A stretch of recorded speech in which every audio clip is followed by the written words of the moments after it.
ಮಾ ಹಾ ಏನು ಸಾರು ಮಾಡ್ತಾ ಇದೀಯಾ? ಹುಣಸೆ ಹೂವು ಬೇಳೆ ಹುಳಿ ಮಾಡ್ತೀನಮ್ಮ. ಹುಣಸೆ ಹೂವು ಬೇಳೆ ಹುಳಿ. ಹುಣಸೆ ಹೂವು ಬೇಳೆ ಹುಳಿ ಮಾಡ್ತೀನಿ. ಹುಣಸೆ ಹೂವು ಸಿಗ್ತೈತೆ ಅಂತ ಏನೇನೋ ಮಾಡ್ತಿಯಲ್ಲ. ಇಲ್ಲಮ್ಮ, ಹುಣಸೆ ಹೂವು ಒಳ್ಳೇದು, ಚೆನ್ನಾಗಿರುತ್ತೆ ಸಾರು. ಚೆನ್ನಾಗಿರುತ್ತೆ ಸಾರು, ಗೊತ್ತು ನೀನು ಮಾಡೋದು. ಸಿಗುತ್ತೆ ಅಂದ್ಬಿಟ್ಟು ಹುಣಸೆ ಹೂವು ಹಾಕ್ ಮಾಡ್ತೀಯಲ್ಲ. ಈ ಸಿಗುವಾಗ ಮಾಡ್ಕೊಂಡು ತಿನ್ಬೇಕು. ತಂಪು ಹುಣಸೆ ಹೂವು ಹಂಗೆ ಒಳ್ಳೇದು ಆರೋಗ್ಯಕ್ಕೆ. ಹುಣಸೆ ಹೂವು ಬೇಳೆ ಹುಳಿಗೆ ಏನೇನು ತಗೊಂಡಿದ್ಯಾ? ಈಗಳಮ್ಮ, ಟೊಮಟ ಈರುಳ್ಳಿ ತಗೊಂಡಿದ್ದೀನಿ, ಹುಣಸೆ ಹೂವು ಬೇಳೆ. ಈಗ ಒಲೆ ಮೇಲೆ ನೀರಿಟ್ಟಿದ್ದೀನಿ, ಈಗ ಹಾಕ್ತೀನಿ. ನೀರು ಕಾದವೆ, ಹಾಕ್ತೀನಿ. ಹಾಕ್ಬಿಟ್ಟು ಈಗ ಕಾಯಿ ಇಲ್ಲ, ಇದಕ್ಕೆ ಕಾಯಿ ಸುಲ್ಕೊಂಬತ್ತೀನಿ. ಬೇಳೆ ಬೇಕಂತ ಇರ್ತವೆ, ನಾನು ಕಾಯಿ ಸುಲ್ಕೊಂಬತ್ತೀನಿ.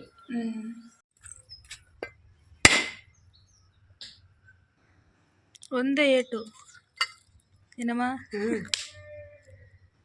ಒಂದೇ ಏಟು. ಹುಣಸೆಹೂವು ಬೇಳೆ ಹುಳಿಗೆ 2 ಸ್ಪೂನ್ ಸಾಂಬಾರ್ ಪುಡಿ, 1 ಸ್ಪೂನ್ ಖಾರದ ಪುಡಿ, ಕಾಯಿ, ಟೊಮೊಟ, ಈರುಳ್ಳಿ ಇದನ್ನ ರುಬ್ತೀನಿ. ಈಗ ರುಬ್ಕೋಬೇಕಾ? ರುಬ್ಕೋಬೇಕು. ಕಲ್ಸಿನೂ ಒಯ್ಬೋದು, ಕಲ್ಸೊಯ್ದ್ರೆ ಮಂದ ಬರಲ್ಲ, ಅದಕ್ಕೆ ರುಬ್ಬಿ ಒಯ್ದ್ರೆ ಚೆನ್ನಾಗಿರ್ತೈತಿ. ಅವಸರಕ್ಕೆ ಹಂಗೆ ಕಲ್ಸಿ ಒಯ್ಲುಬಹುದು. ಕರೆಂಟ್ ಏನಾದ್ರು ಇಲ್ಲ ಅಂದ್ರೆ ಕಲ್ಸೊಯ್ಬೋದು. ಕರೆಂಟ್ ಇದ್ರೆ ರುಬ್ಬ ಹಾಕ್ಯಬಹುದು. ನಮಗೆ ಗುಂಡೈತೆ, ಕರೆಂಟ್ ಇರ್ಲಿ ಬಿಡ್ಲಿ ರುಬ್ತೀವಿ. ನಮ್ಗೇನ್ ಚಿಂತೆ ಇಲ್ಲ.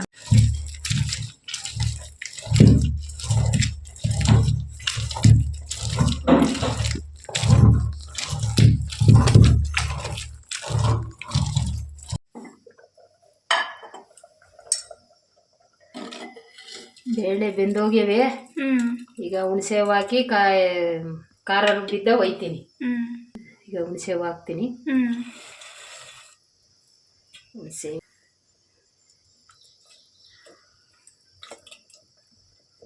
ಈಗ ಕಾಯಿನೂ ಸ್ವಲ್ಪ ಹಂಗೆ ಇರಿಸಿದ್ದೆ, ಹಾಕ್ತೇನೆ.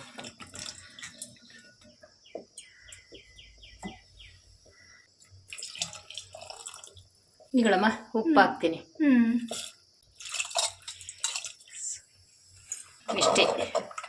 ಇಷ್ಟೇನಾ ಹುಳಿ? ಇಷ್ಟೇ ಆಗೋಯ್ತು. ಇದು ಕಾದು ಬಿಟ್ರೆ ಆಗೋಯ್ತು ಹುಳಿ ಸಾರು. ಎಷ್ಟು ಈಸಿಯಾಗಿ ಮಾಡ್ಕೋಬೋದಲ್ಲ. ಚೆನ್ನಾಗೂ ಇರ್ತೈತಿ, ಚೆನ್ನಾಗಿರುತ್ತೆ. ಮಾಡ್ಕೊಂಡು ಊಟ ಮಾಡ್ರಿ. ಬೇಯಬೇಕು ಅದೊಂಚೂರು. ಮಸಾಲೆ ಕುದಿಯತ್ತೀರೆ ಸಾರು ಆಯಿತು. ಬಿಡಮ್ಮ, ಸಾರು ಆಯಿತು. ಹುಣಸೆ ಹೂವು ಬೆಂದೈತೆ, ಸಾರು ಆಗೈತೆ. ಇನ್ನು ಊಟ ಮಾಡೋದೆ. ಇದಕ್ಕೆ ಅಳಸಿನ ಬೀಜ ಇದ್ರೆ ಹಾಕಿರೋ ಚೆನ್ನಾಗಿರುತ್ತೆ. ದಂಟಿದ್ರು ಹಾಕಿರ್ ಚೆನ್ನಾಗಿರ್ತೈತಿ. ದಂಟು ಬೇಳೆ ಹುಣಸೆ ಹೂವು ಹಾಕಿರು ಚೆನ್ನಾಗಿರ್ತೈತಿ. ಇದ್ರೆ ಹಾಕ್ಯಂಡು ಮಾಡ್ಕೊಂಡು ನೋಡ್ರಿ. ಇರ್ಲಿಲ್ಲ, ನಾನು ಹಾಕಿಲ್ಲ ಅಷ್ಟೇ. ಇದ್ರೆ ನಾನು ಹಾಕಿ ಮಾಡ್ತೀನಿ. ಊಟ ಮಾಡು.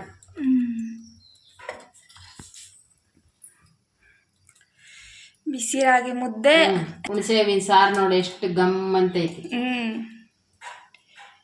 ಬೇಳೆ ಹುಣಸೆ ಹೂವು ಸಾರು. ದಂಟಿದ್ರೆ ಹಾಕಿರ್ ಚೆನ್ನಾಗಿರ್ತೈತೆ. ಅಳಸಿನ ಬೀಜ ಇದ್ರೆ ಹಾಕಿರ್ ಚೆನ್ನಾಗಿರುತ್ತೆ. ನೋಡಿದ್ರಲ್ಲ ಹೇಗೆ ಮಾಡಿದ್ರು ಬೇಳೆ ಹುಣಸೆ ಹೂವಿನ ಸಾರನ್ನ. ವಿಡಿಯೋ ಇಷ್ಟಾರೆ ಲೈಕ್ ಮಾಡಿ, ಕಮೆಂಟ್ ಮಾಡಿ, ನಿಮ್ಮ ಅನಿಸಿಕೆಗಳನ್ನು ತಿಳಿಸಿ. ಹಾಗೆ ಇನ್ಯಾರು ನಮ್ಮ ಕಡೆ ಊಟ ಚಾನಲ್ನ ಸಬ್ಸ್ಕ್ರೈಬ್ ಮಾಡಿಕೊಳ್ಳಲ್ವಾ? ದಯಮಾಡಿ ಸಬ್ಸ್ಕ್ರೈಬ್ ಮಾಡಿ, ಸಪೋರ್ಟ್ ಮಾಡಿ ಅಂತ ಹೇಳ್ತಾ